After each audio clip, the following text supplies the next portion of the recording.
خاطر اینا خوری موسو در روی پول نشکستگی. صبح روز 3 اپریل کارمندان امان روسیه به هیچ آگاهی به خوابگاه مهاجران تاجیک حمله کرده درها را شکستند. بیش از 60 مهاجر را برای تفتیش سندها با خود بردند. در نوارها دیده می شود که آنها دست به پشت هم حرکت دارند. مهاجران گفتند که شیوه رفتار کارمندان پلیس با آنها خشن بود. به گفته آنها شماره کمی را با جریمه رها کردند ولی قرار اخراج اکثریت صادر شده است.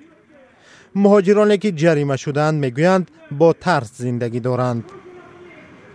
уже دیگه نمیدونم با کجا برم با کجا برسم دیگه. даже до магазин рафтана тарсида мерай дики нақапана гуфтан. Медонам чи рӯз омад чи аввал ба медида секас ҳамаи мардум меқахам додесен иқа гуфт шӯрид намедонам. Маҷбурем бирем дига. ҷори документ надори ки ҳамаро сиркасиян мақсад. Доданма у рӯз қапидан пажизм депортация задан.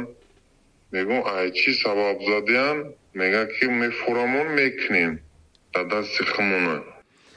در عکس و نوارهای دیگری دیده می شود که مهاجران دست به پشت روی زمین خوابیدند. فشار بالای مهاجران تاجیک از 1 سال پیش سخت شده بود. پس از حمله به کراکوس که در آن تاجیکان گمان بردانسته شدند فشار شدیدتر شده است.